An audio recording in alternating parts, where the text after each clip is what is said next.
Hey, look, it appears I'm live. Yeah, there I am. I'm live. I'm Don. It's late. I'm up. Hi. How are you? Nice to see you. I mean, well, I can't see you, but I'm imagining you, and you look very nice tonight. So good job. Anyways, tonight we'll be continuing with Evil Dead Week, although I've kind of staggered it weird. Uh, Tonight we'll be watching Evil Dead 2013, the remake of the original Evil Dead. Although it's apparently a sequel, and we'll talk about that, whether or not it's a sequel, reboot, whatever. Um, and we'll also talk about, is this movie a bit too scary for the Evil Dead universe? Part of the charm of Evil Dead is that it's both like funny and scary, and this is just balls to the wall terrifying, which is kind of awesome. So I'm going to watch this tonight, and we're going to talk about this and the entire franchise. A lot of stuff to discuss in the world of movies, and Evil Dead Burn came out this weekend. We'll discuss how that did at the box office, whether or not it was a flop or whether it was a huge raging success. So regardless, we will be also co-hosted tonight by folks in the live chat, so welcome to them. Before I start, I would like to say tonight is a special episode to my friends out there in the community. Tonight is video 420 on my channel, so if you're a person who partakes in that thing, celebrate it up. Happy episode or video 420. Anyways, our friend Juno is here. Welcome, Juno. Hey, Don. Hope you're doing well. Rip Sam Neill. As I mentioned, a lot going on in the film community right now. Sam Neill passing away is one of those things that. Sorry, I'm a little off center. There we go. Now I feel better. Sam Neill passing away is one of those things that was just like I don't know, a major bummer to me. I saw this morning on, I don't know, one of the news sites that he had passed, and immediately I was like, thought of all the stuff he's in that I love, and it was like, oh, rarely do actors passing away actually like hurt me or make me sad, and I was like, oh, that's a tough one, man. Jurassic Park is the one that gets all the pub for the news right now, but Event Horizon. He's Damien in the Omen 3, and it's like my one of my favorite Omens. The 2 and 3 are both pretty damn awesome. But he's in Possession. He's in the Mouth of Madness. I mean, you can't really go wrong with Sam Neill. He's always like just straightforward and cool. He can be both a hero and like a Bond villain type. So it's a sad loss to the film world. And Sam Neill is awesome. Rest in peace. Godspeed, my friend. Evil Dead 23 remake is the most violent remake that I've seen in theaters and still holds up being brutal and carnage and different, not shot to shot remake. That is what I was kind of talking about with this. It's such a gory horror. Like it, when I first saw the original Evil Dead when I was a kid, I was very little, and that's the movie I imagined it being. And then when I went back later and watched it and kind of appreciated the Bruce Campbellness of it all, and Sam Raimi's directing style and all that, that's when I really grew to love the movie. So when I went back and watched this, I was like, this is the movie my childhood remembers Evil Dead being later on when I grew up and appreciated the comedy in it. So yeah, this one's super gruesome. This is one of the best of the demon movies there is, Night of the Demons, etc. I think this is one that just gives you nightmares. Let's see. Our friend Have Cheetah Will View, Patrick is here. Nice to see you. He says evil owl hoots. Hoot hoot. Welcome, Patrick. Nice to see you, my friend. This is how remakes should be different, not filled with woke crap or useless callbacks or what current remakes and requels have problems with reminding fans of the original films. I totally agree, Like, when I first heard they were making this, I was excited for a more like, violent, bloody, kind of like gory, modern day sensibilities version of Evil Dead. I wasn't expecting them to take the comedy out so much. And then when I watched it, I was like, wow, this is gruesome. And then it sort of faded from my memory a little bit when I went back and watched it like for Halloween, horror movie marathon one time. I remember thinking this movie is just like scary AF. I don't know how else to word it. Hey, Patrick. Haven't seen the new one, but getting mixed thoughts of people loving or hating it. But I just feel their reboot sequel or getting tired. Saying, I haven't seen the new one either. I'm gonna be waiting for it. I saw Evil Dead Rise in the theater for a midnight screening, and it was a fun time. I enjoyed it, but this one I didn't get to the theater. Or Evil Dead 2013, I never got to the theater for, and then Burn, I probably won't get to the theater for, but I'll for sure see it on streaming when it gets out. I did see Camp Crystal Lake teaser, and it looks okay. Prequels are kind of pointless, as we all know how it ends. Yeah, I've mentioned before, kind of my summary of the Friday the 13th films is that they were the only franchise ever smart enough to do the prequel first. Like the normally that story about Jason's mother and how he got here and stuff, that's like the third or fourth movie, right? So Friday the 13th actually does their prequel first. So going back and doing a prequel to the prequel is extra, I don't know. But if they do it right and they make it fun and they have good acting and good storytelling and you end on cliffhangers and all that stuff good shows do, then, I'm on it. The remake I'm against Sam Raimi doing is a remake of Darkman. Like that, not going to work as you can replace Larry Drake as Durant. It just feels stupid to remake a classic by Sam Raimi. Yeah, I mean, Darkman's weird. It's like got a huge cult audience, right? Like, and people who love Sam Raimi are for sure going to love Darkman. But I don't know if it has name recognition to actually, the way like Masters of the Universe flopped so bad, and everybody thought, well, it's got a ton of name recognition, and it's like, yeah, but to an older crowd, and that's what I wonder about Darkman. I don't know if it has like a young following. I know people, like I said, the cult film crowd loves Darkman, but I'm not sure unless you made it for like, some cheapo $7 million budget and then just had a great story and blew everybody's mind with it. Um, but yeah, you would have to try to copy Sam Raimi's style. That's the whole thing with Darkman and Evil Dead is the, Raimi's style is what makes it. Like it seems Hollywood out of ideas and they remaking films, and the current thing is they're greenlighting remakes on Maniac Cop, Saw, La Bamba, and Christine. Do we really need another Richie Valens telling? Lou Diamond Phillips will always have that for me. Um, yeah, I mean, I've mentioned before, I understand why they do it. Doesn't mean I like it. It's like fast food. I understand why it tastes like that because they need preservatives in it so the food doesn't go bad, but that just makes it taste kind of funky sometimes. Same with, well, similarly to remakes. It's like there's brand recognition. People know what Evil Dead is. People see, that's what I wonder. Do people know what Maniac Cop is? I mean, I know the film world does, but like if you just went and grabbed your neighbor, do they know what Maniac Cop is, or do they care if a new one's coming out? Um, I mean, maybe with the social stuff and the ICE and all that, there's a lot of backlash against the police, so Maniac Cop might always work, but I don't know. The Odyssey feels like a mockery of history and doesn't interest me. Yeah, I'll for sure watch the Odyssey. I'm sorry, these are mostly all from Juno here. Sorry to not for the folks listening on the podcast. Yeah, Juno is saying what a lot of folks are saying about the Odyssey is that it's sort of a retelling of history, which I in Nolan I trust. So, Christopher Nolan hasn't really let me down too many times before. I'm a big fan of his, so I'll give it a watch if nothing else for that. Um, I wasn't the world's biggest Oppenheimer fan. It's a good movie. It's a good biopic, whatever. Um, but I don't know if I would. It didn't deserve all the like this is the best movie ever praise. It was more like an award for Christopher Nolan or recognition for Nolan's career, in my opinion, more than Oppenheimer was a great film. Hot take. But everybody loved Barbenheimer, right? Gladiator is a much better movie to rewatch than going to see the Odyssey. Yeah, I watched the Gladiator sequel. If you haven't seen that one, I don't know. Sometimes just the magic of the first thing is just too hard to recapture. That's why a lot of times these remakes and things sound so awful. Reboot of whatever. It's like you're never going to recapture that magic, and if you do, you're almost going to have to kind of do something else. So what's the point of doing a remake? Sean 420 is here. Happy Monday. Happy episode for our video 420, Sean. Nice to see you. Welcome, buddy. This film is a reboot remake of Evil Dead. That's what I mean. Like Google claims it's a sequel, but to me, I think of it as all like parallel universes or something, multiverse kind of thing. Like the Evil Dead, just there's different stories with the Necronomicons going out and causing wacky trouble. It's like the Gremlins or something. Um, by the way, they need to do that. It's more Gremlins movies. They're wacky.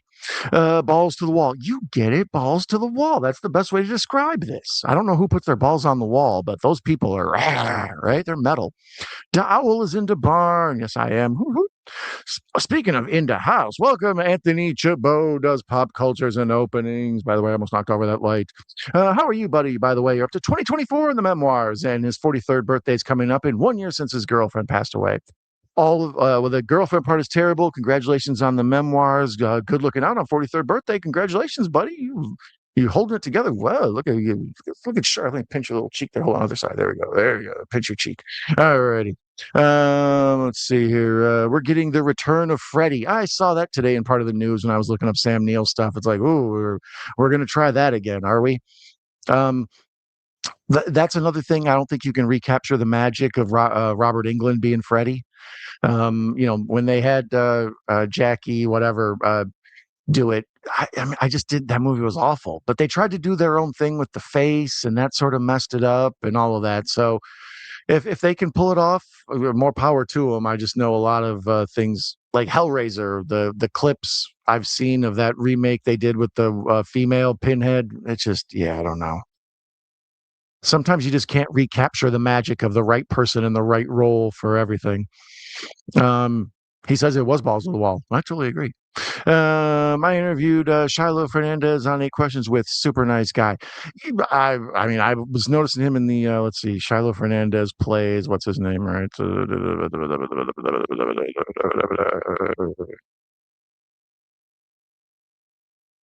David. Thank you. Sorry about that.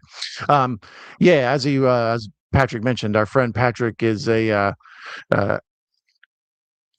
interviews a lot of awesome folks. Sorry, by the way, I pressed play on this here. So I'm going to go ahead and get started on this tonight. We're going to press play, and I'm watching it on HBO Max. Right now, the Film District logo is up. So yeah, we're going to go ahead and kick off this movie while we're starting. From what we hear, Shiloh Fernandez is a nice guy. It's a super nice guy. So whenever he comes out, we will point out that he is a super nice guy. Um, let's see here. Can't say much about the new Supergirl film. Saw 15 minutes and didn't finish it. Just rewatched Disclosure Day again and it was much better. Yeah, I need to watch Disclosure Day. That's the Spielberg one, right? People were killing that when it came out. Rough on it for sure. The Supergirl, the new one. Yeah, I don't know. I'll for sure watch it on streaming, but it was more just interesting to me than exciting to me. Like, there's no way I'm going to be like rushing out to the theater to see it, or I can't wait till that Supergirl watch party. It's like, nah, it's just kind of a interesting placement in the franchise and considering the James Gunn's universe and all that. But um, yeah, I don't know. We'll discuss Supergirl some other time. Let me see. I love Old Evil Dead. Yeah, you can't go wrong with Sam Raimi and Bruce Campbell as a team. And Bruce Campbell just that's part of the problem with these new ones, I think, is although I enjoy them because Evil Dead's been with me my whole life and I've been a fan of them, since I was a little kid. Um, they the new ones feel almost like they are trying to tread on the name, and it's just like a name brand for scary. But the magic of the original will always be Bruce Campbell being, Ash. So here, this one's starting. We got a woman wandering through the woods here. Let me get the captions on so I can get that going right. There we go. Subtitles on. Um, yeah, the first time I saw this, I was excited for a horror version of Evil Dead.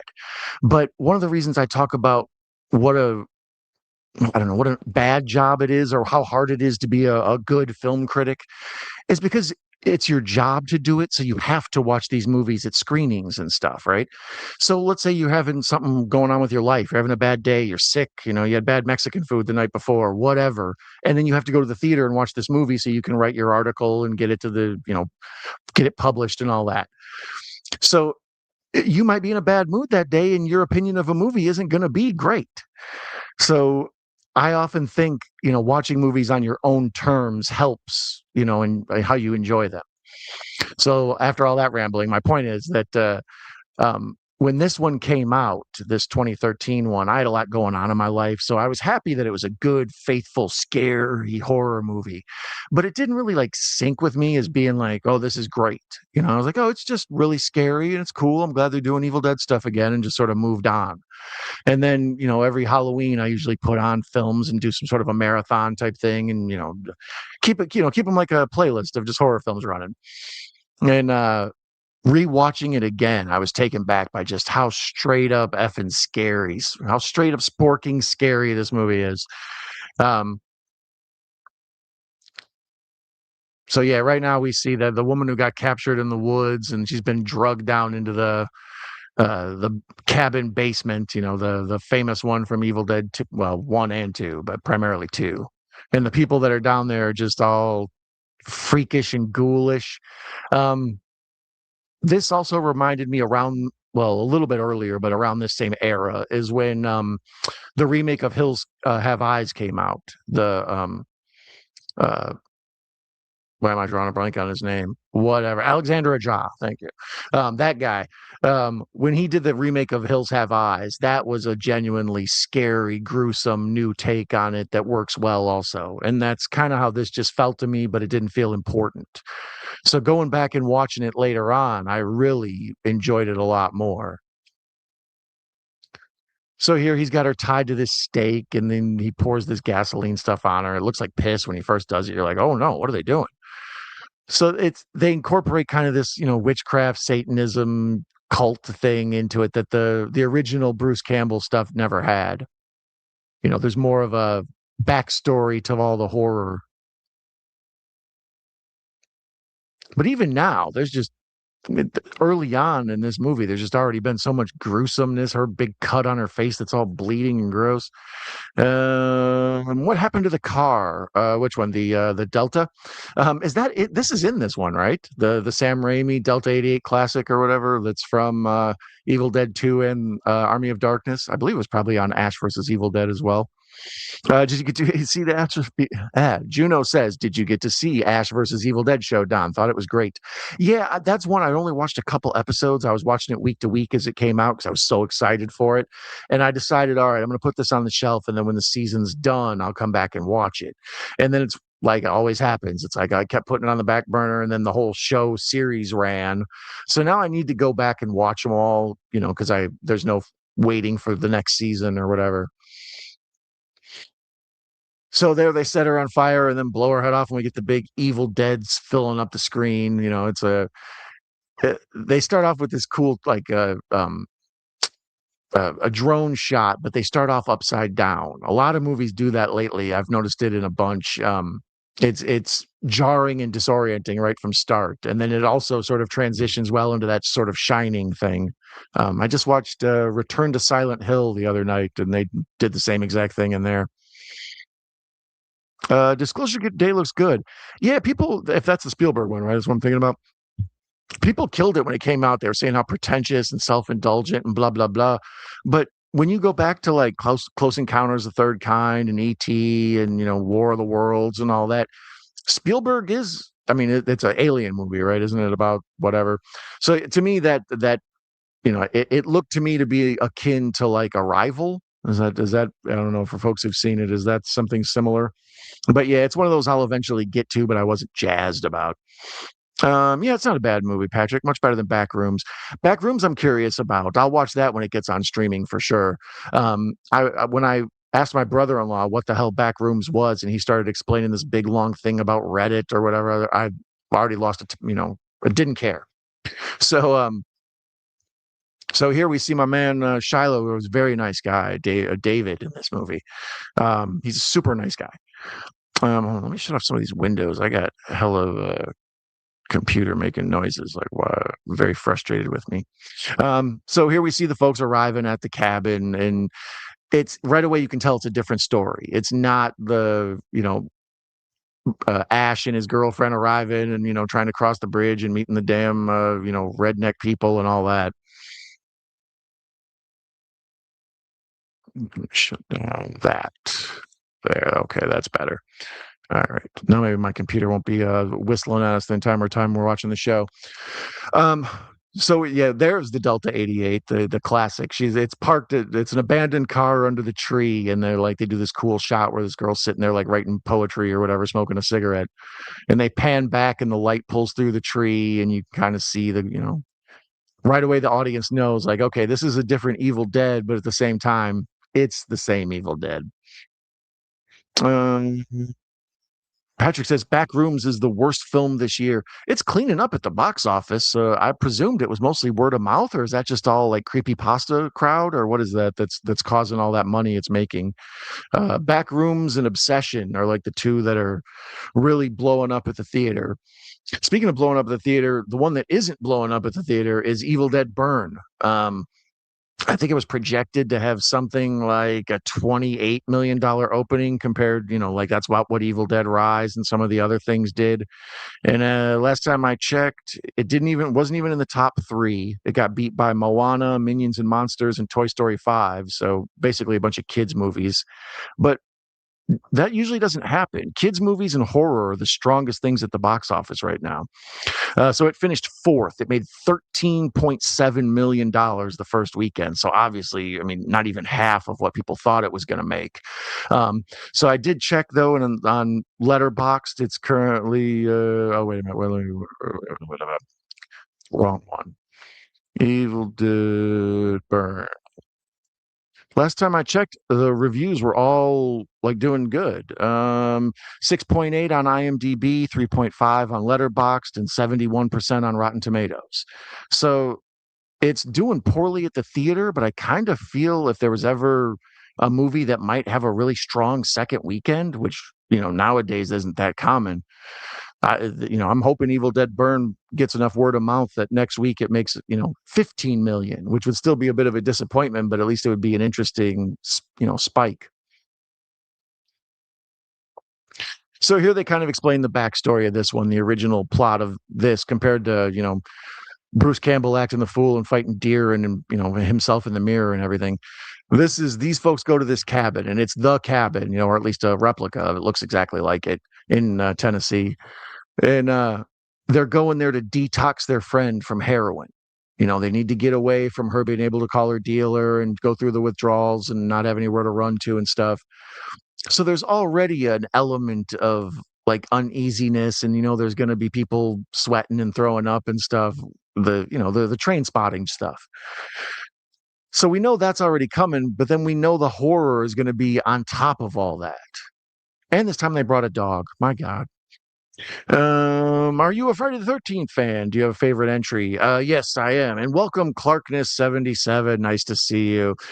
My favorite in the Friday the 13th is part four. I also I like five more than most people, but I like six a lot. Seven is pretty damn good. Three has a soft spot for me because of the 3D. But two is one and two are just sort of their own thing. I dig them, but once we get into like Jason Goes to Hell, Um, of course, Patrick says Jason Goes to Hell is my favorite. Are you trolling? It's got interesting ideas and it goes in a whole new place, but it's just crazy. Speaking of Jason Goes to Hell, isn't that the one that ties to the Evil Dead universe? I believe you can see the Necronomicon in Jason Goes to Hell at some point. And then they were going to do obviously Freddy versus Jason, but at some point there was talks of Freddy versus Ash versus Jason. Oh my god, talk about a nerdgasm, right? Yeah, I would be all down for that. So yeah, because the same company owned all the same properties, they were talking about trying to do that, triple threat mashup. And so to a certain extent, the Evil Dead world and the Friday the 13th world crossover. Do you have a poster for Jason Goes to Hell? Well, I don't think I do. Robert Englund always suggested Kevin Bacon for Freddy. I mean, did you ever see oh god, what's it called? The Woodsman with Kevin Bacon. Ooh, ooh. That's not for the faint of heart. Um, that's a movie about a guy who's been released for being a kid creep, and he's trying to overcome his urges to return to being a kid creep. And Kevin Bacon plays that, so it makes me think that creepy grossness that he achieves in that role could be replicated as Freddy Krueger for like the first act, and then you burn him up and you tell the rest of the story or something. I don't know, but yeah, there's definitely creepy aspects to Bacon, except for real bacon. Oh, I love real bacon. Another Freddy movie. We know how that going to look at Exorcist, Believers, Netflix, Texas Chainsaw. Yeah, the trying to tread on brands and things that people recognize. We talked about it before with the reboots and the sequels and stuff. If people can recognize a name, you don't have to tell anybody what Jaws is. They just know it's a shark movie.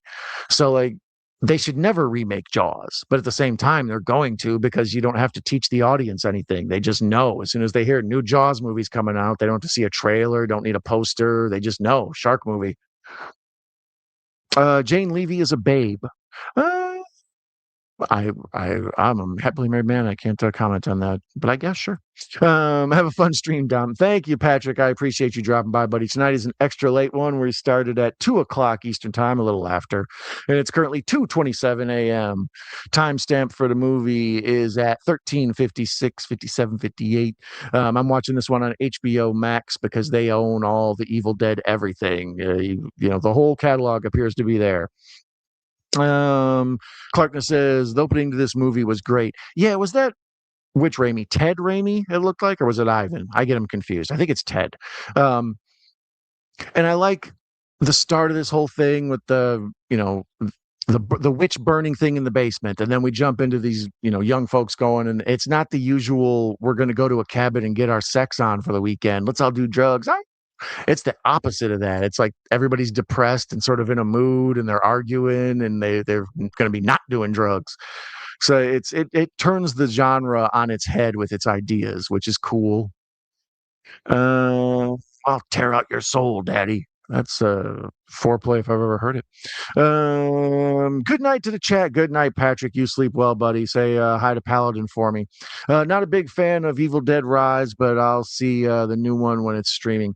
Evil Dead Rise, I enjoyed it more than most. I went to a midnight screening. It came out on 4/20 the year it came out. Um, and I went to a midnight screening of that. So you can imagine the crowd was pretty kind of lively and awesome. And then this is a good movie for stereo surround. I don't have a good surround system where I'm at right now, but I remember being in the theater for Evil Dead Rise having just all sorts of like ghostly noises and especially the stuff with the Necronomicon and a variety of other stuff. The Deadites taking over. All that sounds great in stereo, and it was just a good, fun experience. Most of the times in the theater, I've been disappointed. I was, pissed off at Star Wars and a variety of other things around that era. So, Evil Dead was one I enjoyed. Um, I need to go back and rewatch it. Most likely, I'll probably wait until Evil Dead Burn comes out, and then I'll come back on the channel and watch Rise and Burn over a couple nights. Let me see here. Dude with the glasses was the dumbest character ever. Like, why even be interested in an oblivious evil book, an obvious evil book? Read out passages. Yeah, I don't know, dude's. I think he's sort of supposed to be that annoying character. Like, that's the long-haired guy, right? Um, I believe that's Lou Taylor. Is that him? Yes. Um, yeah, I mean, they kind of wanted to do like I say, they wanted to make a traditional horror movie, but then turn it on its head. So that character is always sort of around in these types of movies, sort of that guy. Sometimes you just have to have people who need to die in a horror movie. I heard the next film after Burn that greenlit will be called Evil Dead Wraith, and it's going to be a prequel to Evil Dead set in the 70s. Is it Wraith or Wrath? I don't remember. I saw it. The preview marketing stuff for it has been already starting to come out. I think it's supposed to be like a 70s, like something like that. Like I think it's a throwback. Yeah, yeah. So throwback to the 70s. Um, so yeah, I'll be curious to see after Evil Dead Burn does. Right now it appears it's going to do horribly at the box office, but assuming that the financing still goes forward after Evil Dead Burn, maybe not being as good as people thought. Finally checked out I Am Legend with Will Smith. It was all right. His acting was great for sure. I mean, he does the Omega Man role okay, him training and talking to his dog and all that. The zombies in that movie just kill it for me. They look bad. Um, like the CGI just doesn't work and it bounces me out of the movie. That's my only issue with World War Z. I really enjoy World War Z, but their zombies just don't work. The glasses dude was the most stupidest horror movie character in this film. Well, I mean, this movie in general, I enjoy the feel of it. Like compare it to like the Platinum Dunes Friday the 13th. That's the classic. What I think of when I think of a slasher movie. It's like I don't know, a bunch of bimbos and horny dudes go out to the woods and they're trying to drink and party and do topless skiing and all that shit. So when somebody murders them, it's like yeah, it was bound to happen. But these folks, they're out in the woods. They're trying to do the right thing, get old girls or old buddy's sister off the heroin. But they really understand. Well, Fede Alvarez really understands horror. Like just right now, they're cutting roast beef with an electric knife, and it's just so gross how they push in on the meat, and then just the setting of the cabin looks so dirty and dank. It feels like a character unto itself, like it's supposed to.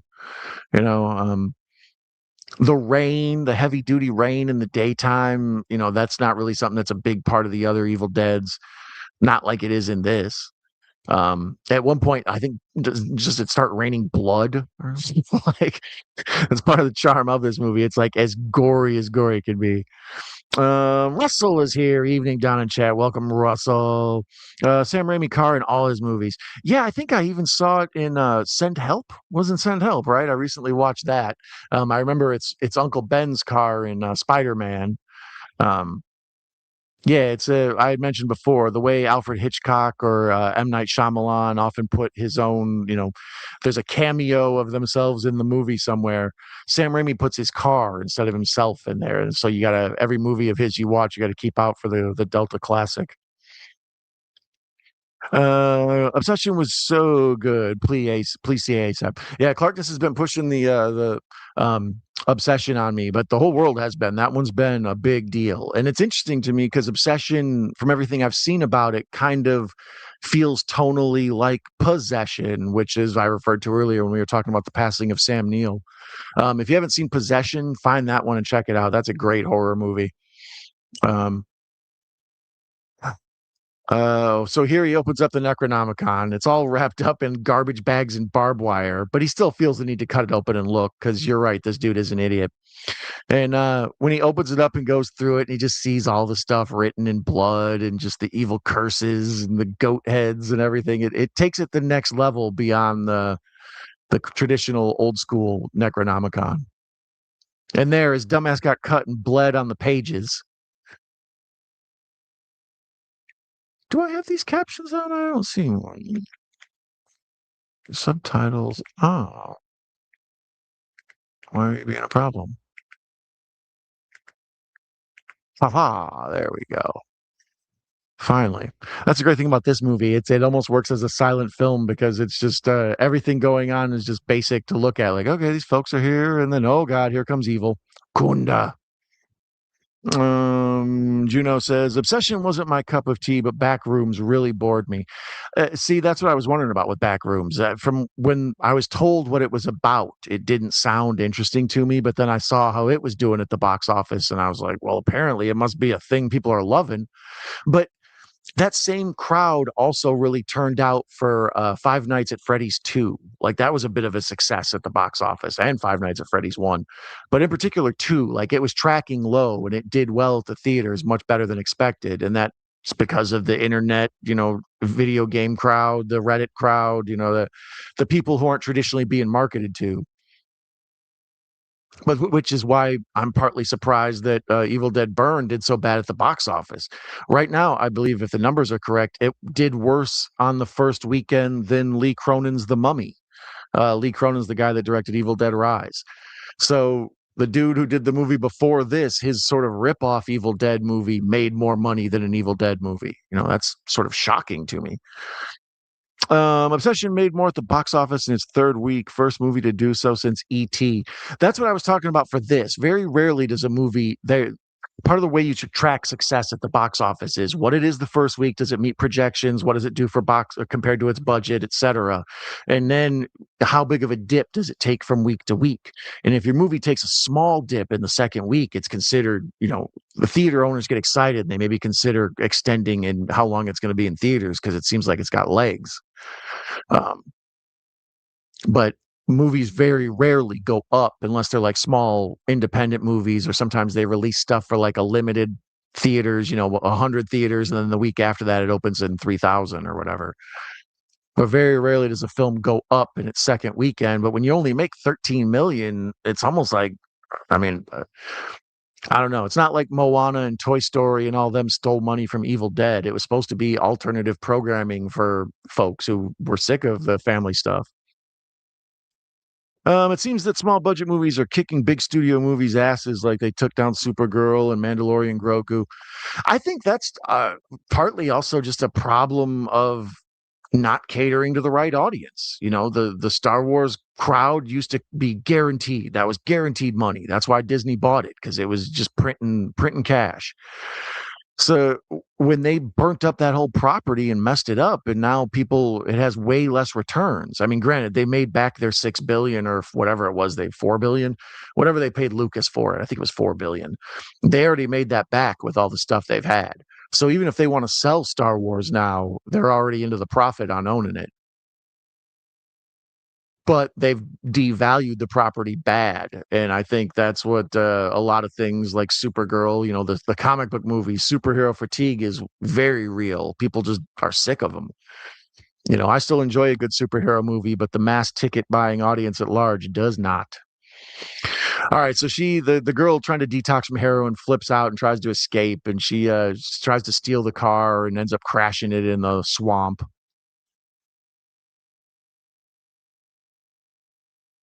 And if you're a fan of Evil Dead movies, a woman alone in the woods with these vines and stuff, this ain't good. Russell says he's watching Netflix's Vampires on a film, Blood Red Sky. Great vampire effects. I don't think I've seen Blood Red Sky. Let me know if it's any good, Russell. Final chapter is my favorite too. 6 and 2 round out my top 3. Yep. See, there you go. Those are the classics. Most people agree 4 and 6 are probably the best. I know my man Larry, the horror cat dad's a big fan of the New Blood. Is that what it's called? Or New Breed? New Blood. That one. Like I say, I have a special place for 5, which a lot of people think is the worst one, and they may be right. But I saw it at the theater, and I saw it a bunch of times on late night TV. That was one USA Up All Night must have just owned the rights to, because it was, didn't matter if Joe Bob was on or Rhonda or whoever. It was like, that shit's on. Let me see. My favorite movies of Sam Neill is Daybreakers and In the Mouth of Madness. Yeah, In the Mouth of Madness is fantastic. We've done that one before on the channel. So be sure to, if you're listening on the podcast, go into the back catalog, or if you're watching on YouTube, you can go on the Night Owl Movie Talk homepage and go through the back catalog. There's probably a playlist attached to this that you can track it down in. But yeah, Sam Neill, like I say, Event Horizon and that Omen 3. That Omen 3 is an underrated classic where Damien's basically trying to become the president and all that. That's awesome.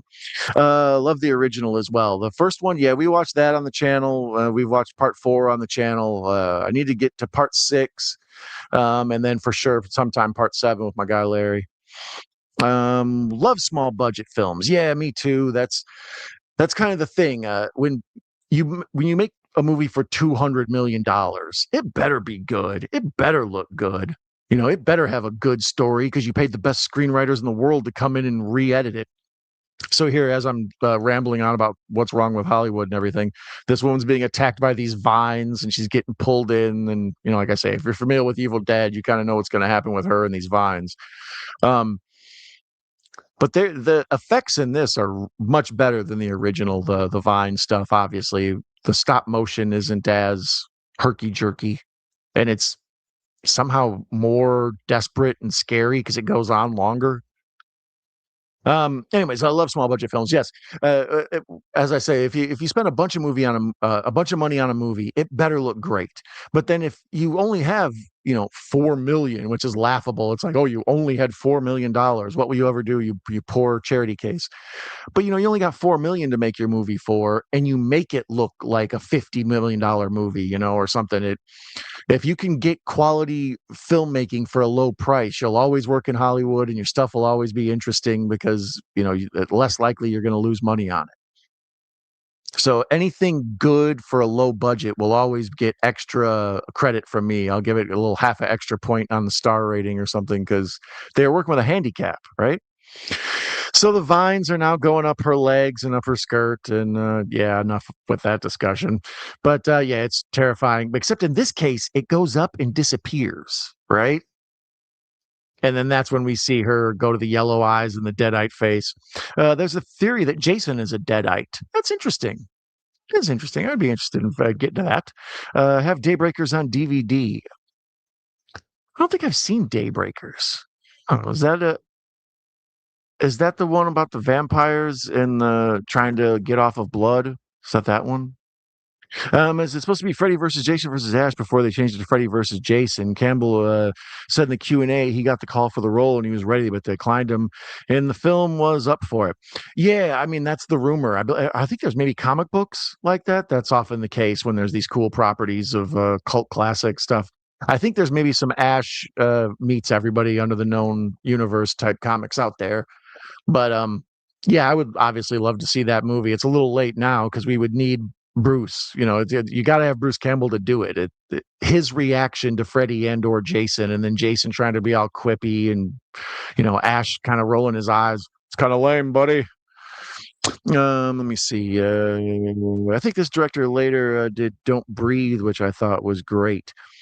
Is this the same director who did that? Fede Alvarez? Did he do "Don't Breathe"? Let's look up Fede Alvarez's backlog, because I was curious what else he did. I know he did Alien Romulus. Yes, he did do Don't Breathe, the original. Did he do the sequels also? Yes, he did. Oh, it's written by. Never mind. They always get me on that shit. Turn off writer and producer and just give me director. Thank you. Alien Romulus, Don't Breathe. So he didn't do part two. All right. Um, he did an episode of From Dusk Till Dawn, the series. I wasn't aware of that. And then otherwise, yeah, just short films. So Evil Dead, Dusk Till Dawn, the series, Don't Breathe one, and Alien Romulus is pretty much Fede's entire big catalog there. Um, but yeah, Don't Breathe is fantastic. That's one of my wife's favorite horror movies. She's been trying to get me to, well, she wants me to watch part two with her, and I've been because she said that one was great also. But I figured I would have to go back and rewatch one, familiarize myself, do a double feature. So she comes back, and now she's talking to the guy who's really super nice, and he, he's getting the feeling she's not right in the head, as we know, because there's a crazy possessed vine up her cooch. Is that a thing that happens? I guess.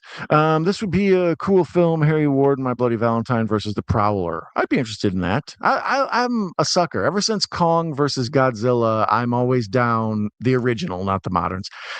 I'm always down for a good versus. Right? You give me two properties that I enjoy. Jaws versus Amityville Horror, whatever. Clarkness says Prowler kind of bored me, not gonna lie, but the kills were awesome. Yeah, Prowler, isn't that the same one from the guy who is that Zito, the guy who did Friday the 13th Part 4, I think. Tom Savini, the effects, yeah, effects master. We like what we like, right? That's what I mean. I never stuff that I like that other people don't like. Don't really bother me. That's part of the reason, like I say, once again, I don't often consider myself a film critic or film reviewer. I'll tell you what I thought of something, but I don't expect you to take my opinion as whether or not you would like it. I can just tell you what I saw and enjoyed. So I try not to yuck anyone else's yum, and don't yuck mine. Sometimes I'll say I like a movie. People are like, "You like that?" As if it's like a way to judge somebody's character. Like, oh, how dare you? I'm drawing a line. Do not read the Latin Cabin in the Woods. Right? That's where he should be. Demons and Demons could be compared as Evil Dead Italian horror versions, and Demons 2 plot and higher up apartments like the same plot done in Evil Dead Rise. Yeah, a long time ago, after I went and saw I did a vlog where I went to go see Evil Dead Rise in the theater, and then kind of ranked them on the way there, and then ranked them on the way back, and then I came back and shot like an hour-long video talking about the history of Evil Dead and my thoughts on it. So that's available also in the catalog of 420 videos. Um, However, in there, I pointed out a lot of those Italian demon movies really felt like they were connected to these films. To a certain extent, also Night of the Demons, but not quite as much as, yeah, the demons you mentioned. Demons 1 and 2. Have you seen Train to Busan yet? Cool zombie flick. Yeah, I love that one. That's one of the better zombie films. Um, it's a foreign language film, if folks aren't familiar with it. I believe it's South Korean, I believe. And it's a really good zombie movie, but it's got like all horror movies need. It has to have some sort of heart, some reason to care about the characters. If you're just introduced to people and then bad stuff starts happening, who cares if they live or die? But once you learn about them and you care about them and you hope that dude and his daughter can work out their problems and the zombie attack comes, that's when it's good. So yeah, Train to Busan is excellent. Apparently there's a sequel or a spin-off I'm unaware of. Like I'd heard about it and I was like, I got to remember to look that up, but I've never gone back. The demon films are great. They are great. The one in the movie theater and all that. Yeah, I agree. The like he was saying, I think part two is it in the hotel or the apartment is very much like Evil Dead Rise. And Evil Dead Rise is part of the reason I liked it is because it does take place in an apartment building. A lot of horror movies don't, and it's a good. I'm assuming because it's hard to murder people when there's other people all around. You know, if there's a bunch of screaming, folks would come running. But there's just something about tight hallways and different apartments and all of it. It just adds to the scariness. I grew up in a lot of apartments and moved around a lot when I was a kid, so there's it sort of fuels the fire of me as a child, the imagination stuff that I went through.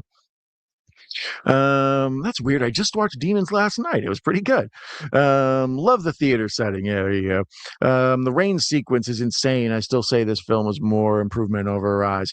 Yeah, it depends what you like. I thought Rise got back a little bit more to some of the humor, although not as much. You know, obviously the Three Stooges stuff isn't there in Rise or this. Um, but this is I mean, this is what I want out of, a lot of horror movies. I think basically what Sam Raimi did and with the Evil Dead original films and then with the demon movies you mentioned there, they basically watched The Exorcist and they thought, this is terrifying as hell, right? Like if there's nothing scarier than The Exorcist. The problem is the Exorcist. Linda Blair doesn't get up and walk around. Reagan's trapped in the bed, right? She's tied up the whole movie. So when you watch it, you're like, how do we get this possessed demon girl loose and out biting people in the neck and stuff? And that's what the Evil Dead movies and those demons movies and Night of the Demons and all of it. That's kind of what they get to. It's like, what if the Exorcist was more mobile and able to actually rack up a body count? So they're trying to get old girl back, I don't know, to civilization, I think. And she's going through massive withdrawals and white stuff's coming out of her mouth. Little do they know she's actually possessed by deadites. Let me see here. Spielberg has a cameo in Jaws. He's the voice on the mic talking to Quint. I do think I knew that. That's one I didn't bring up when we watched Jaws on the channel, but yeah, I do believe I knew that. A lot of times, I think Bruce has a voiceover in this, doesn't he? Um, or is his isn't he also in Rise? Who does the voice in Rise? Let's see here. There's also an animated film that explained Train to Busan. I didn't know that. Is that maybe the one I heard was a some sort of spin-off or sequel? Okay, I'll look up Possession. Thanks. Yeah, Possession's fantastic. I heard it through word of mouth to check it out, but it was never available. And then I eventually ended up just getting Shudder specifically for Joe Bob in Possession. And I think Near Dark was on there too. Jerry Lawler, this glasses guy is an idiot for opening a forbidden book. Hell yeah, the king. Two young YouTubers make huge box office hits. You're looking at the future, honestly. I agree, Clarkness. That's the kind of the new proving ground. It's like before, you'd go to film school and the best film school people would kind of get selected by Hollywood, or maybe they'd make a short film that did well in the film circuits, or they'd try to get something cheap made and bounce around to South by Southwest and all that stuff. But now it's like, well, if you're able to overcome an entire, internet of people as your competitors, you're clearly pretty good. So yeah, being put up, if you can get attention with an audience of the world, somebody somewhere will give you money. I just really call these movies Evil Dead. I feel the stories been told. Just get the original titles. Um, yeah, I mean, well, like I say, that's the branding thing. They know people will see Evil Dead and they know what that is. And it's such a perfect name. It's Evil Dead. How you don't have to really know much about anything to understand those two words put together. So now here Mia shows up, the girl detoxing, and she got the sawed off shotgun,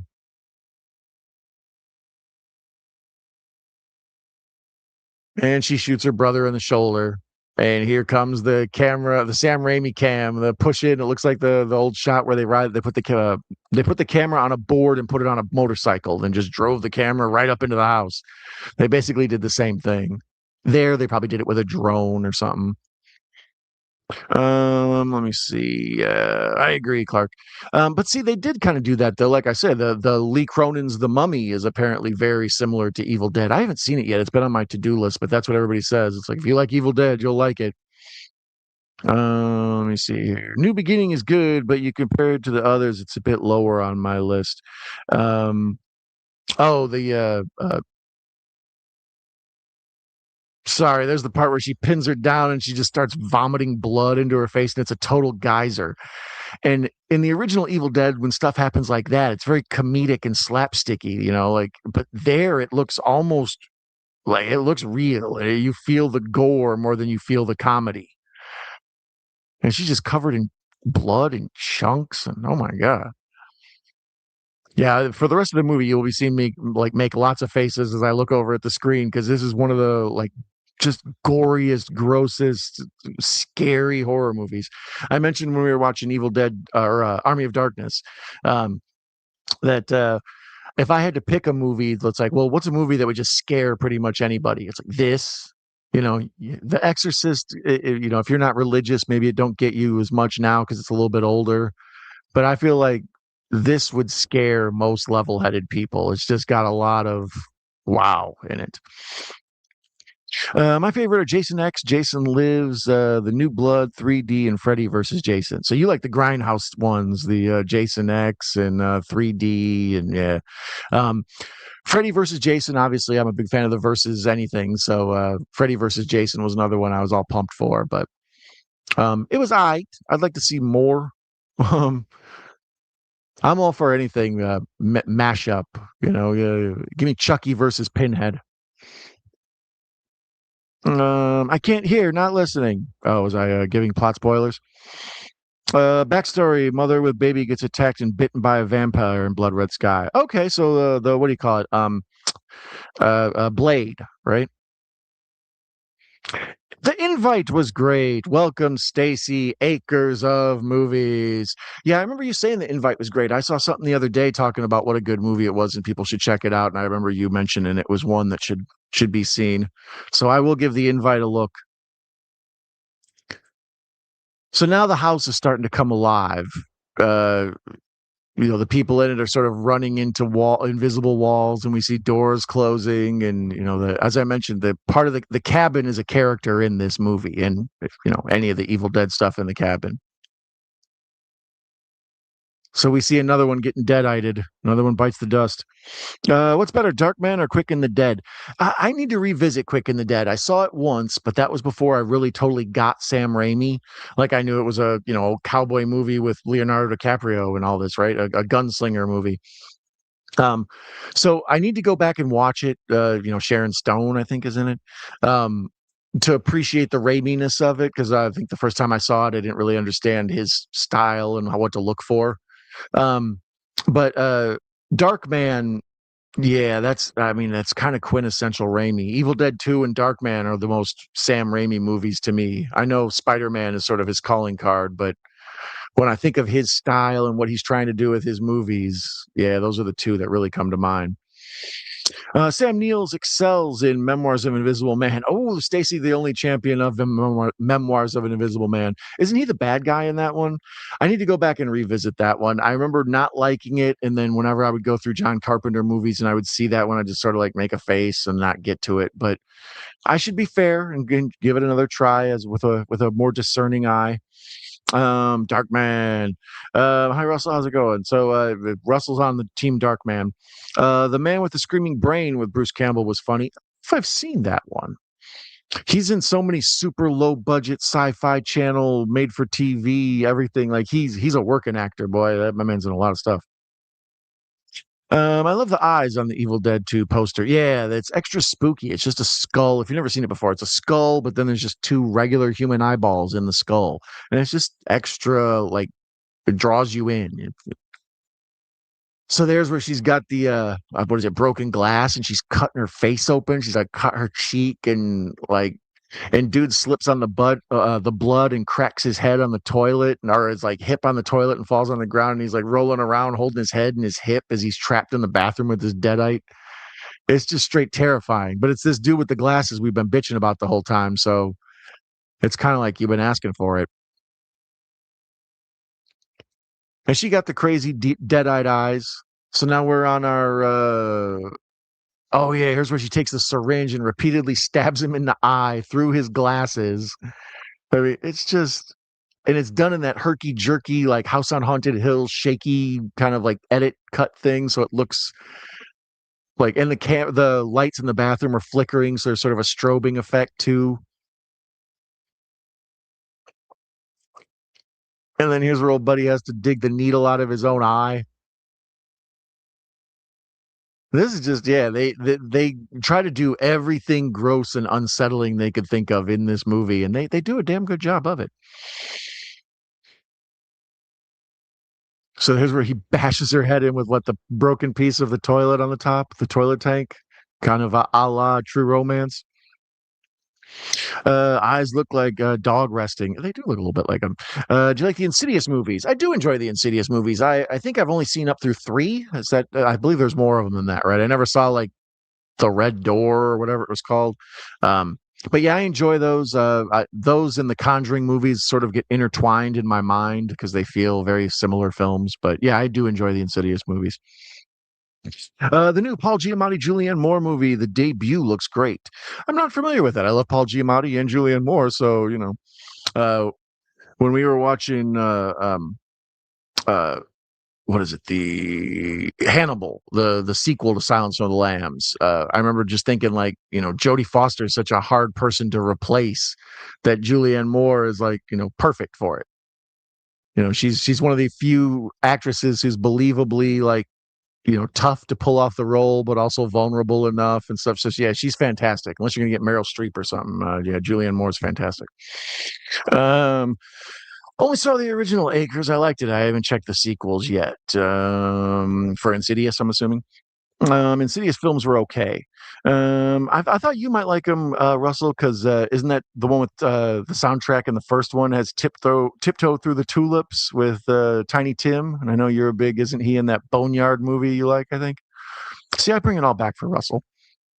Jason X is proudly imbecilic. Yeah, that's part of the thing of Jason X. Like it knows what it is and it tries to really lean into it, and that's hard to pull off because sometimes you overdo it. But Jason X is fun. It's like the director just knew, hey, we're making a movie about Jason going to space. Let's lean into it, bro.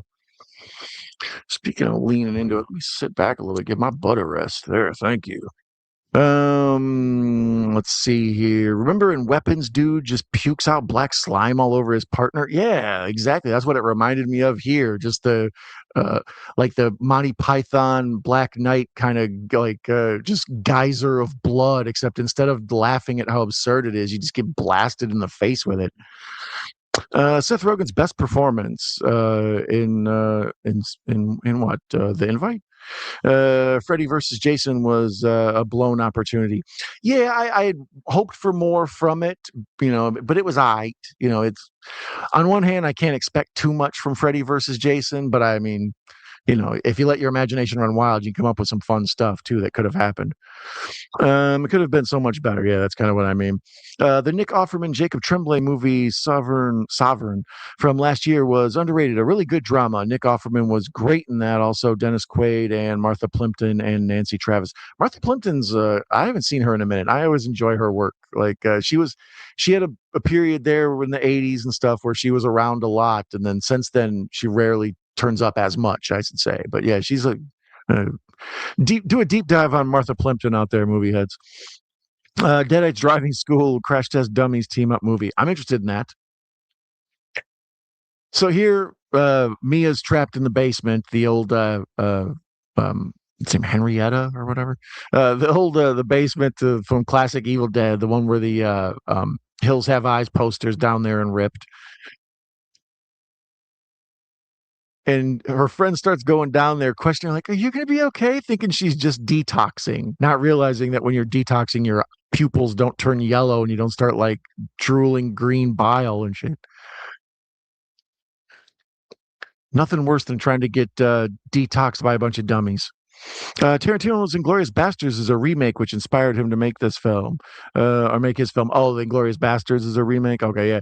I enjoyed Inglorious Bastards. I enjoyed Tarantino's sort of rewriting of history stuff. I need to go back and watch that one. That's one of the more humorous ones, in my opinion, of his. Would Juno be a good Loomis? Juno would be a good anything. Let's remake Event Horizon and have Juno play the Sam Neill role. There you go. Three Stooges invented the crash test dummies. Um, the band. Um, yeah, that's for those of you who aren't familiar with Evil Dead and maybe you've only seen this and you thought it was super scary and that's why you're watching or listening. These are based on the original Evil Dead movies and they're very much like cartoonish, the way like Itchy and Scratchy are on The Simpsons, where it's a cartoon, but they just go way too far with the blood and the guts and the stabbing and everything. And that's what kind of this is. It's a Three Stooges homage, but instead of like just hitting a guy with a hammer and it making a noise, you hit a guy with a hammer and blood just drips down all over the place. Then he comes to life and tries to murder you.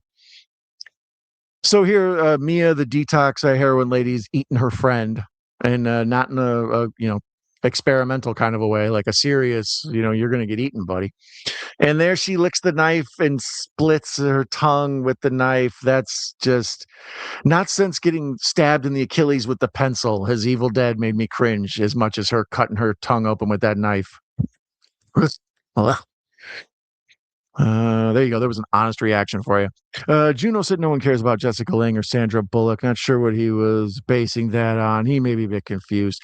I mean, I enjoy the work of them, but that's also because they've been around so much of my life that whenever they turn up, I immediately I'm like, oh, hey. But as far as like the cult film crowd, the horror film crowd, the sort of ain't it cool crowd rather than the just general film lover Oscar type film audience. The cool kids, they can always kind of do without Sandra Bullock. Jessica Lange, I don't know. I'm a fan ever since King Kong 70 whatever. She was super. Blood Harvest with Tiny Tim was cool. Oh, that's where he was in. Let's see here. Seth Rogen did the alien voice for the film Paul. I've never seen Paul. I've seen bits and pieces of it. I love Shaun of the Dead and that whole Cornetto trilogy so much that it makes me think I would enjoy Paul. But yeah, I still haven't totally committed to the entire movie. With the two actors from Shaun of the Dead, thank you. Juno, the handmaid to Ramboraf. I don't get it. Hand in pencil. Oh, that's got to be an Evil Dead joke. Hand in pencil in Point of No Return. Oh, yeah, that's a tough one too. The Point of No Return's a remake of what La Femme Nikita with Bridget Fonda, and that's where like the original fixer role comes from. The idea like Winston Wolfe in Pulp Fiction. The first time I ever saw that was in La Femme Nikita or Point of No Return. Just if you mess up, there's people out there who will come and clean up the body and the blood and fix it all for you. So now we're getting intertwined shots of the Necronomicon as he's trying to explain to his friends, like, you don't understand. I think we're all possessed. And they're like, what happened to your glasses? And why is there a hypodermic needle sticking out of your eye? Shut up, man. I'm sensitive. I play the acoustic guitar.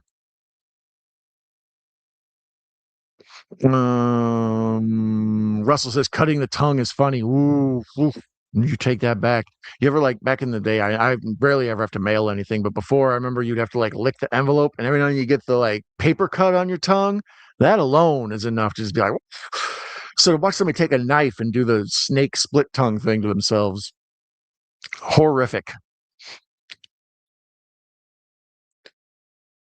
So now she sees where she got bit, or the woman who got attacked by Mia sees that she's all bleeding in her hand, and it's like infected with bile already because she's going to get dead-eyed too. I think dead-eyed is a phrase that people should use more. It's like, I'm sorry, I didn't come into work on Tuesday. I got dead-eyed. Rough weekend. I woke up a dead-eyed, so I can't be in. I'm sorry.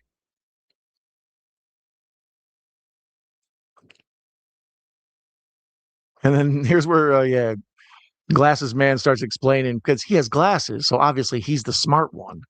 He's explaining like, oh, this is the demons are attached to Mia's soul like a leech.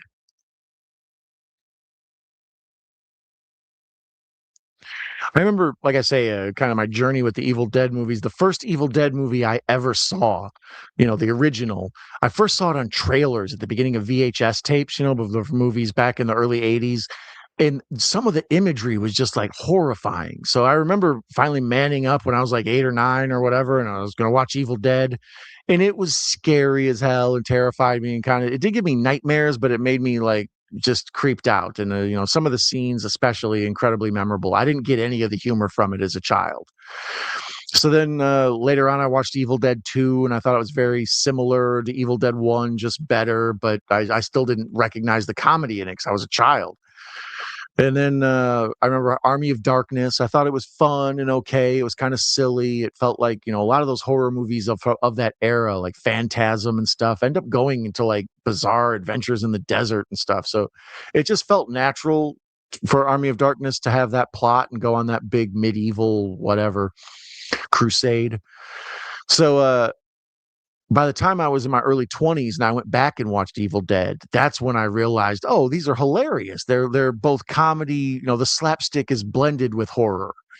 And I understand, Bruce Campbell more, and it all made sense. And that's when I went back and watched them all again and appreciated, the first three. And then when this came out, like I said, I overlooked it. I found it to be only gruesome. And that's what people are saying about Evil Dead Burn currently, is that it's lacking the humor and the heart and the soul that the original Evil Dead movies have, the Bruce Campbell stuff. Um, sorry, we're in the middle of the woman who got bit in the hand. It's now completely like it's like a zombie movie. Her arm is completely infected and it's covered. She looks like the toxic Avenger. So she went and got the electric knife, and she's gonna cut her arm off at the elbow as Mia is trapped underneath the floorboards and pushing up the little like crawl space thing and screaming at her, "Do it, you bitch, do it!" And just the blood and oh my goodness. Yeah, I think that's more blood than would actually be there. That is about as gross gets. And in all that, the power goes out because, it takes a lot of energy to cut off an arm with an electric knife. And then the two dudes come into the kitchen, they see her arms missing, and they just like pansy up immediately. They both like run out like, "Ah!" Well, basically, they wanted to. You could see it in their eyes.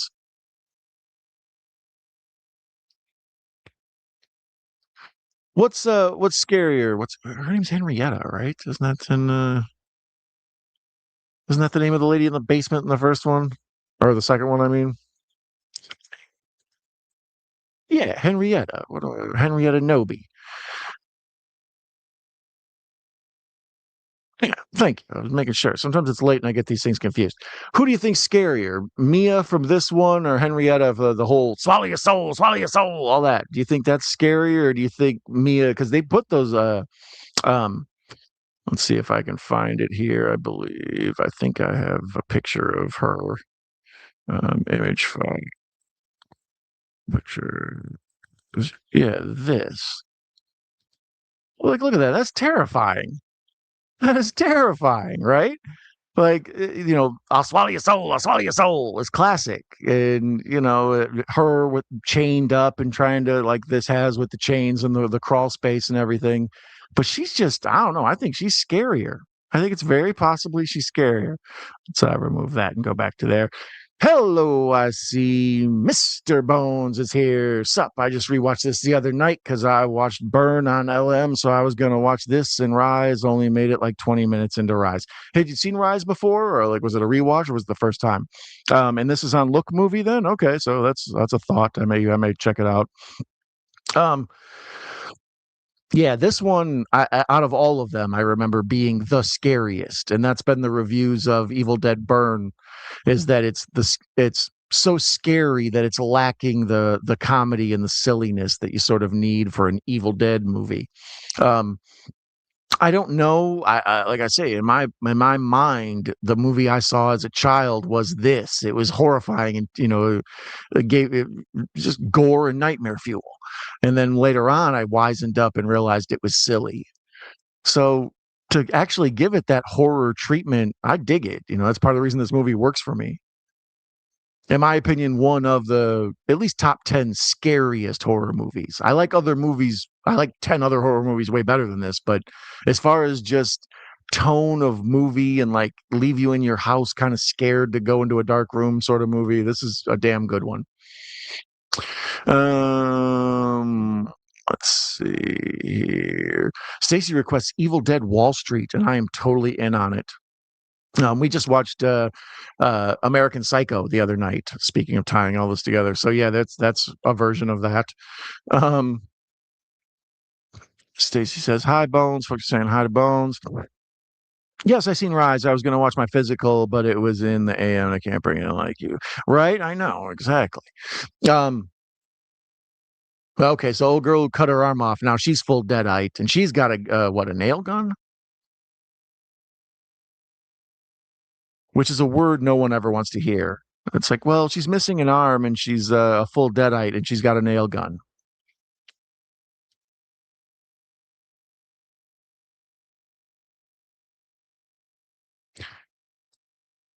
Yeah, the makeup, everything in this is just so, and the gore and the way they cut it, excellent. Like, it keeps you off guard. You know, the stuff that happens in the traditional Evil Dead movies with the like garish camera work and the like just wild snap zoom montages and stuff. That's not here. But this is a watch it and have trouble sleeping movie for sure. Let's see here. The mini me Ashes and Army of Darkness was funny. Yeah, for though we were talking about when we were watching Army of Darkness, just the little like cartoonish Lilliputians kind of Ashaputians. Lily Ashes. I don't know what the word I'm looking for is. Do you like Final Destination 3 nail gun part? I don't know if I remember it. I remember isn't 3 the one with the logs on the back of the truck? Um, one and two, or was that two? Whatever. One and I remember specifically a lot, and then I remembered the Tony Todd one. What is it? Final Destination Bloodlines, whatever. But a lot of the other Final Destinations kind of blur together because they're a very similar idea. I'm sure we'll watch at least part one on the channel sometime and discuss it. I think those movies are brilliant, although unfortunately not that memorable. Um, I'd like to see you do one of those on Cronin's The Mummy, Don. Yeah, I need to watch that. We were talking about that. I don't know if you were here for that part, Bones. Um, Evil Dead Burn made less money on opening weekend than Lee Cronin's Mummy did when it came out a couple months ago, whatever, 6 months ago. So the audience at large was more interested in watching Cronin's The Mummy than another Evil Dead, which I can't believe because the people I hang out with and talk with. I mean, I guess it's just getting caught in a bubble. Like everybody's excited for it, interested, at least has thoughts or curiosities, but it's like as far as money, apparently not. The box office tells a story. I used to have a bootleg DVD to this film, and I never laughed so hard in our life. Of this one, the original, the 2013 version. Yeah, this one I believe I saw probably a week after it came out. I may or may not have acquired a torrent copy back in the day. So I saw it relatively new, and I think that's part of the reason it didn't totally sink in with me until I watched it later on a good HD copy. So this woman's all dead-eyed out. She's missing an arm, and her face is full of nails. A Saturday. Yeah, Lee Cronin did Rise, and people are saying it's canon. Uh, what, Evil Dead Rise is canon, or that Mummy is canon to Evil Dead movies? Have you watched John Campea? I didn't watch today's episode, I don't think, but yeah, I watched John Campea a lot. I enjoy him actually.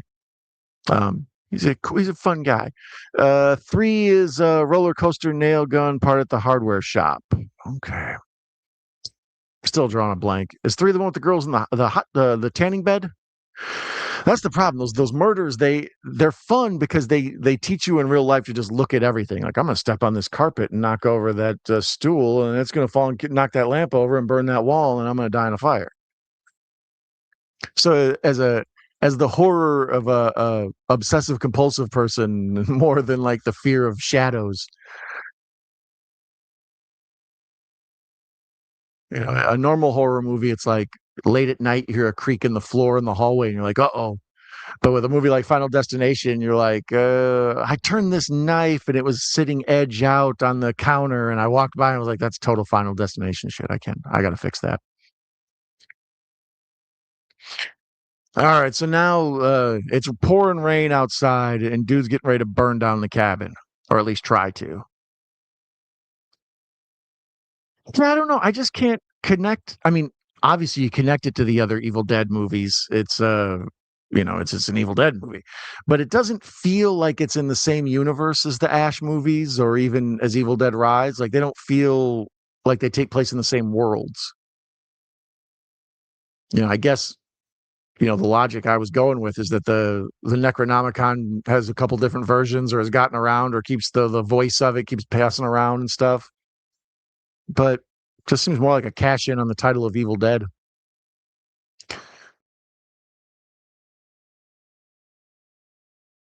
So now his sister starts singing, just kind of like in the first one, or the second one. I mean, uh, he's getting ready to set her on fire and burn her, but then she starts singing "Baby, Little Baby," and she's reminding him of like the sister that's still down there. That's the Deadites' trick. That's like I say, the Exorcist. As soon as you think you've got this demon defeated, they give you a flash of the person that's still inside there that you care about. It's good stuff. Your dog is named Ash. Is it named after this Ash, or is it just luck? Let me see here. Don Byrne is pretty wicked. The evil father reminded me of Gus from Pet Cemetery 2, and there's a dog, then it turns into Hellraiser. Well, right on, damn it. Can't be doing fireside chats lately. They're cool. Yeah, I've been seeing some of those where he just sort of speaks to the camera and complains like about the Odyssey and some other stuff. Um, yeah, in general, I like Campy. I like that he's trying to be a little more edgy and turn up. Every now and then he'll rant and swear and stuff. It's fun. My dog named Ash. Do you like Ford Fairlane the movie? I hate to admit it, but yes, I love Ford Fairlane. It's Zuzu's pedals. It's named for Ford Fairlane. Um, yeah, Andrew Dice Clay and Wayne Newton. For those of you who would like to see Ford Fairlane, I recommend it. That's a really cool shot. It's a low angle from inside the cellar. Yeah, so he opens up the door, the light opens up and there's a square in the black screen. So the whole screen is black, but the angled little door that he comes through into the darkness it's a really cool shot. It's all lit by flashlight. As far as like what is this movie about? I know I often get into like different subtexts and things. I don't think this movie has any subtext in it, really. It's either just like we took the plot of Evil Dead 2 and just did a really hard rewrite and just turned the gore up. Sam Raimi said when he made Evil Dead 2, one of the producers who gave him some money told him, "I want the blood to run down the screen of the theater." So at one point in Evil Dead 2, they just straight up throw a bucket of blood like right at the camera and watch it like drip down. And that's what this whole movie reminds me of. It's like I just want the blood running down the screen. Just make it awful and terrible in every way. Andrew Dice Clay. Oh, forget about it. Snap ahead. Oh, Neil and Bob, is that your names or is that what you do? Dice is such a weird character that there's all these weird characters that like are in society and in comedy and stuff, and then they get their own movie, like Pee Wee's Big Adventure, or It's Pat was a Saturday Night Live, but it's kind of the same thing.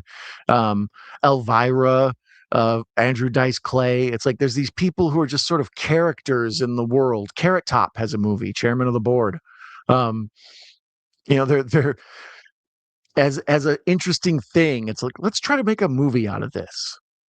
And for some reason, Ford Fairlane is that it looks great. Like it looks like a really well made, kind of Lethal Weapon sort of detective thing. It's a beautifully shot film, but it's I don't know. It's an Andrew Dice Clay detective movie. Forget about it. Snap ahead. Gah. It's about Boglins. It's always about Boglin's bones. So now they're I never really got this. The whole basement is flooded or whatever, and then they're like having this fight underwater. It's extra scary and like suffocating feeling, but it I don't know. How did all this water get in this cellar, damn it?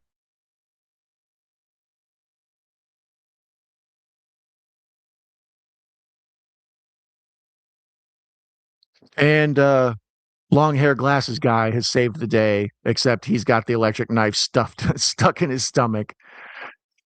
At this point, he's done enough of trying to be a hero, even though he's annoying the whole beginning of the movie. Uh, he's done enough. We can call him Eric. I believe that's his name. Shout out to you, Eric. You were unlikable for the whole movie as an engine for stupidity, and now you're here trying to be a savior. Good for you. Rennie Harlan rules. Yeah, I thought Rennie Harlan did it. I couldn't remember though. I was like, is that the Cutthroat Island guy? The Lord of Flatbush was Stallone, Henry Winkler, and Perry King is great. I need to watch Lords of Flatbush. I love Henry Winkler, so I'd be willing to go back and watch his entire oeuvre. Let's watch Night Shift. Billy Blaze. Paul Rubin was on the Gong Show twice. Yeah, I think he wasn't he even on maybe the Dating Game and I don't know. Paul Rubin, he's crazy. He's in some of those Cheech and Chong movies. He's the hamburger man, the hamburger dude, man, or is it cheeseburger? But yeah, he turns up and all over the place. He was heavy into like the late '70s, early '80s LA comedy scene, but he didn't really have a regular stand up to act. He was just sort of a weird dude. All right, so now Eric's dead and floating in the water. Mia has been stabbed in the neck with I'm assuming heroin. I don't know. They put an injection into her neck. I think it's supposed to be an air bubble to kill her, but then they get her all dressed up, and then they show the shot in the Necronomicon where he's burying, where someone's burying somebody, and it's almost exactly the same shot of Evil Dead 2 when Bruce is standing there holding the shovel. And then same, they do that same kind of shot in Drag Me to Hell. Out of the non-Darkman, non-Evil Dead movies, Drag Me to Hell is probably my favorite Sam Raimi. I enjoy that more than I enjoy Spider-Man 1, 2, and 3, but Drag Me to Hell is just great. It's underrated.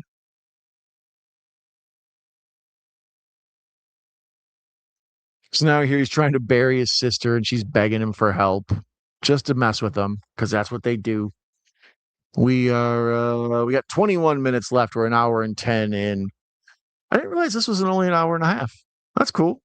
I always enjoy a good 90-minute movie, especially with like simpler plots. You know, you don't need 2.5 hours of horror. Get me in and out in 90, maybe 100 minutes. This is another like iconic sort of amazing horror imagery where she's got the bag over her head. He's tried to like make sure she can't say nothing to him and he's going to kill her. So he's got this bag over her head and she's laying there waiting to be buried and she's talking to him through the bag and the close-ups on it, the way it's kind of like it doesn't steam because she's not alive, but like it, I don't know, it the way it fits her face gives it an extra like mask feel to it. So she's just so extra creepy. She looks like Zelda from Pet Cemetery. Mellow out, man. Right? Love me some Tommy Chong. Benny Hill Loomis. Well, that brings us back to Gareth being Loomis because I think Gareth is kind of the modern day Benny Hill. He first is Pee Wee on the Dating Game. Oh, okay, that's where it was. So he was just Paul Rubin on the other one on the Gong Show. Um, yeah, I remember seeing Pee Wee first on that old HBO. There was like a 1 hour special. I think it's still on HBO Max or something. Um, and then later on, he started. Was the TV show next and then the movie, or was it the movie and the TV show? But yeah, Pee Wee's Big Adventure is that's one I'm surprised I haven't watched with you guys yet. Comedies don't do as well. Everybody likes horror, but I need to watch Pee Wee's Big Adventure with you guys sometime. That's fantastic. Maybe I'll bring one of my kids on and watch it in the afternoon or something. They're forever asking me to be guests on the show. I'm like, what are you going to do? Come on and watch Event Horizon and be traumatized for the rest of your life and have it on video?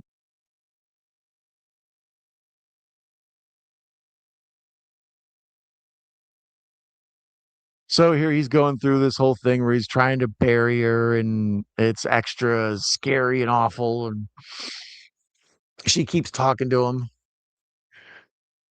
So now he hooks up the car battery to the syringes and stabs it into her chest. And he's going to try to like jolt her back to life with this sort of janky defibrillator.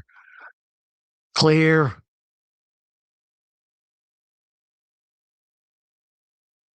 I thought Evil Dead Rise, when I watched it compared to this, did have more of the Raimi style in it. Like I thought there were more sort of impressive trick shots, is a easy way to say it, or innovative effect work or whatever. I thought Rise had more of that than this, but as far as scary goes, this is yeah right up there.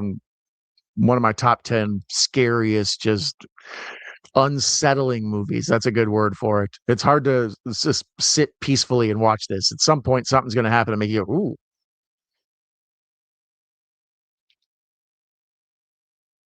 So there, she's back to normal. At least when he took off the little bag over her head, she is. And he's got this feeling like, oh, it's so sad we couldn't get you off the heron. You're out here chasing the dragon. Now you're out here chasing the deadites. And as he's petting her hair and explaining to her, "I'm sorry you died," blah blah blah. His flashlight goes out and it's on. We're back to evil, bro. Love Run film. I don't know if I've seen Run. Isn't that like a Timothy? I don't know who the hell's in that. Oh, you brought it back to Pet Cemetery. I'll always bring it back to Pet Cemetery. Zelda is one of the scariest things ever. Like as soon as you see her, you're like, "Ugh, I don't even know what this movie's about. Just looking at her is all I needed." Yes, Run, great. Is Run? There's two runs that I know of, right? Isn't there a run about like a young dude who's got some trouble with like people, a mobster father of his girlfriend? He ends up at like a dog track at the end. I want to say that's Patrick Dempsey, maybe. I don't know. And then there's another run that's like a Hulu movie. I see it all the time. It's one of those maybe Into the Dark that Blumhouse did for Hulu. And so, which run we talking about? Whose house? Run's house. So he's got the sister buried, and he's going back inside to get the car keys because he needs to get the hell out of here. All his friends are dead.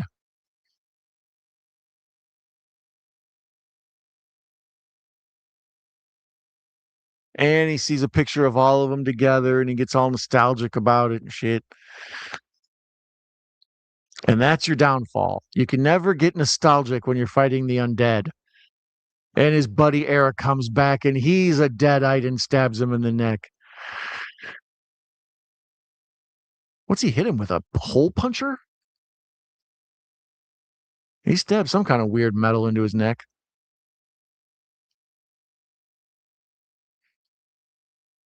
So at this point, it's total like all is lost moment. Everybody's zombied out. The really super nice guy, he's about to die. Everybody else is just dead-eyed.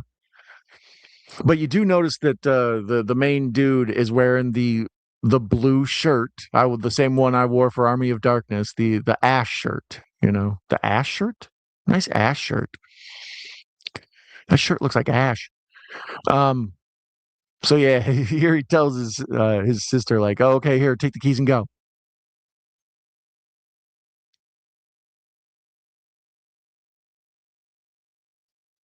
And he locks himself in the cabin to do battle with the dead and wants his sister to leave. Oh, David, you heroic rascal, you.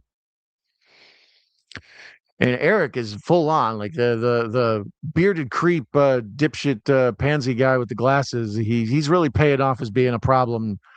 He was a jerk he was a problem the whole first half of the movie, and then he was kind of a hero for a little bit. Now that he's a deadite, it's like, of course, I knew we couldn't trust you, Eric.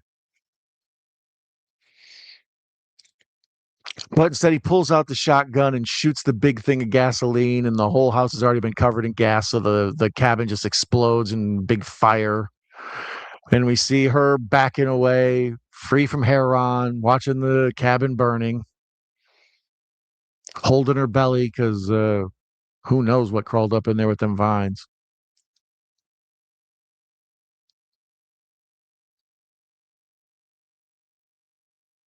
And she has a quiet moment of reflection, as one would after all their friends have died in a horrible demon attack. This is a time to think about things. Mm, Fibulator, no Warky. I don't get it. Is 2 weeks an Arnold quote, or is that lady's quote? Is get ready for a surprise an Arnold one liner, or is it that lady's? Oh, and okay, from uh, uh, Total Recall. Sorry, that's funny. I forgot Total Recall. Save that one. Clip that. Um, yeah, they So she's standing in front of the fire burning. I don't know. I would have to say it's the lady's line. She's the one that says it. Lady's quote. Yeah, I would give it to her too.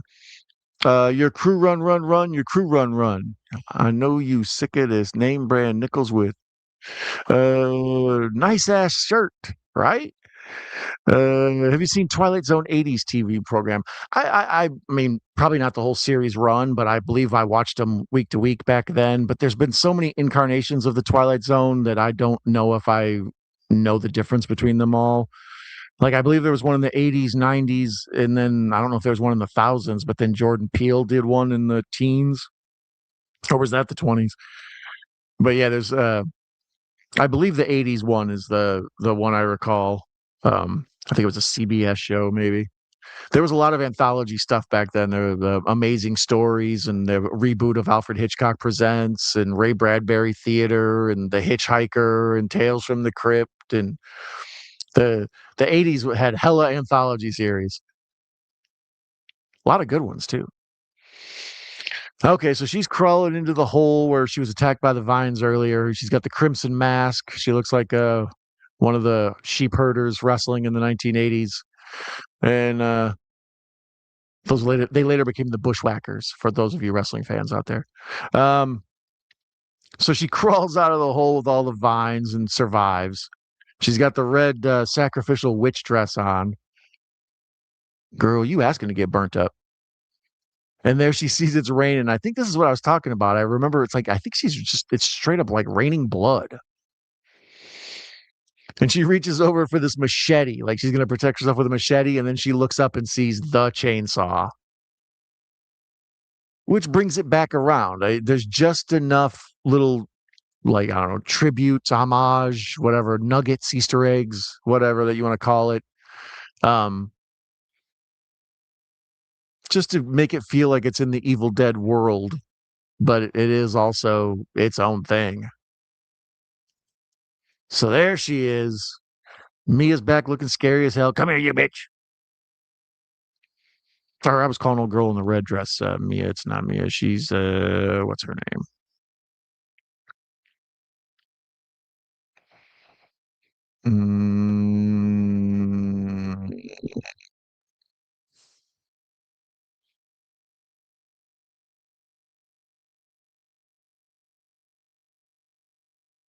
Mm, I don't know what her name is. Because it's not Olivia. Olivia got killed earlier, and it's not Natalie. Natalie was the blonde lady. I'm so confused. Either way, uh, so yeah, here's where they're doing the old saw a woman in half thing, the magician trick. She's trapped in a little room, and then they're trying to the deadite is stabbing in with a machete and poking in through the walls. It's like the old when they put the swords in the box with the woman in it in the magic show.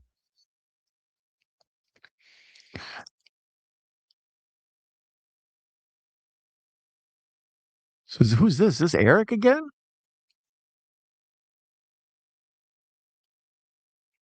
So yeah, she crawls under the car here, and this is where it starts to look like it's just straight rain and blood. Like the everything's shot in red, the ground is turning red. Damn chainsaw don't have enough gas, so it keeps stalling out.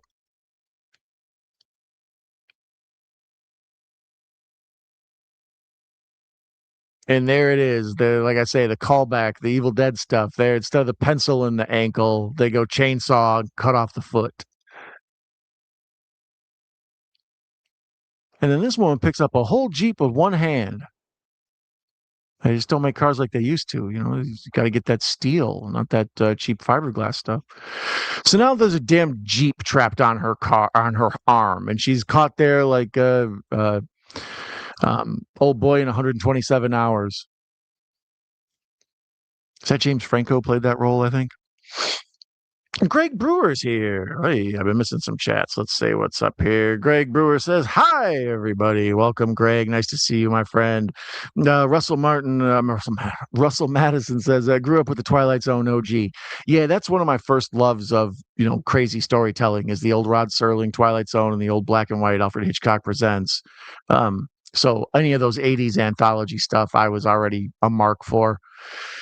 So her arm's trapped under the Jeep and she's getting ready to be attacked by the Deadites. So she has to just straight up pull her arm off from underneath the Jeep. And we see the tendons and the bone and just the gore shoot everywhere as this damn creepy monster is trying to crawl on her hands and legs and murder her. This is an awesome shot too. It's raining, but there's a fire in the cabin, so she's covered and soaked in blood and rain, and then the fire makes the half of her body lit up orange. It's an amazing cinematography shot for something so disgusting.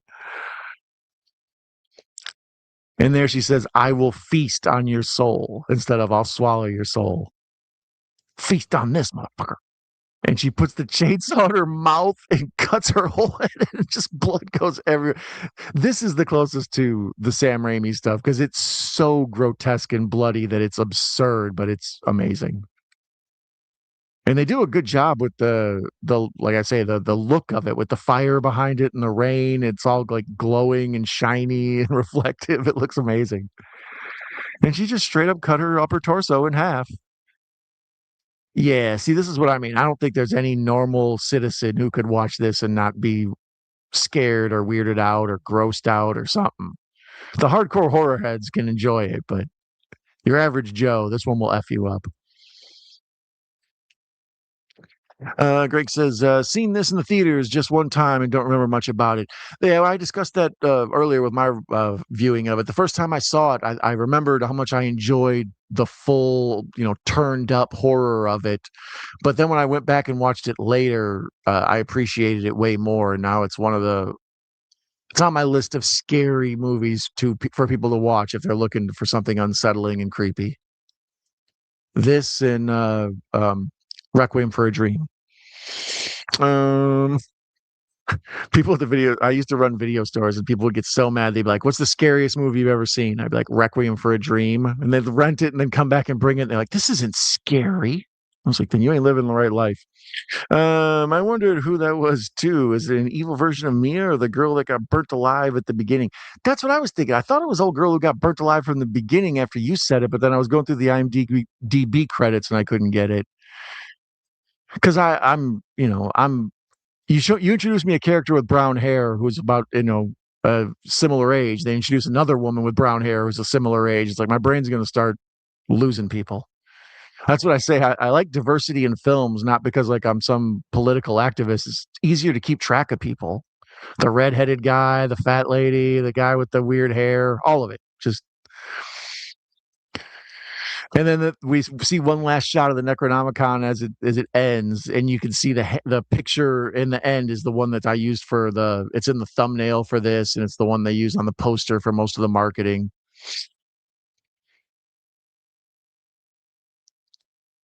And it's just filled with like blood. Even the credits is just blood rolling down steps, running across wood, just pouring. That's part of the reason is that they knew what they were doing when they made this.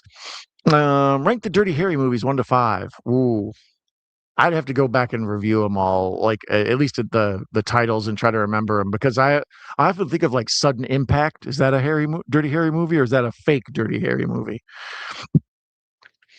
Armand Jeep, call Mikey, Mikey, right? He's got the Midas touch. I like all 5 Dirty Harry films. I celebrate their entire catalog. Great to see you, Greg. Love all the Dirty Harry movies. Yeah, folks love that franchise, apparently. Dirty Harry versus Death Wish. I'd be interested in that. Be like Punisher versus Punisher. Both, Greg. Xavier behind you. Look out. See, I'm serious. I need to have like a Xavier covered in blood like Carrie just standing right here. That would have made this perfect. Sudden Impact is the 4th film. Okay.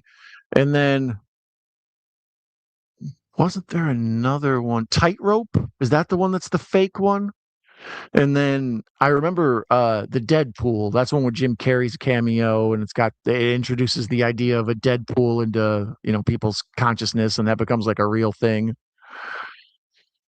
Did anybody have Lindsey Graham on their Deadpool or Sam Neill? I don't know. It's this late in the show. I'm allowed to say tacky ass things. Anyways, Sudden Impact, great filmed in Santa Cruz. Sudden Impact's fun. I enjoy it. It's a wild one. Anyways, that was Evil Dead 2013. They're getting ready to start Evil Dead Rise for me on HBO Max as the next up. Um, Obviously, the if you enjoyed this movie, you might also enjoy would be Evil Dead Original, Evil Dead 2, was it The Evil Dead 2, Army of Darkness, Evil Dead this, Evil Dead Rise, and Evil Dead Burn, and apparently Lee Cronin's The Mummy and Night of the Demons and Demons 1 and 2. There you go. If you like demons, there you are demon heavy, my friends. Love the Deadpool with Jim Carrey. Yeah, I'm a fan. Hey, good day. Jinja Ninja JK is here. Welcome, Ninja. Jason's the man. I'm glad you could hang out for a minute or two while I'm walking out the door.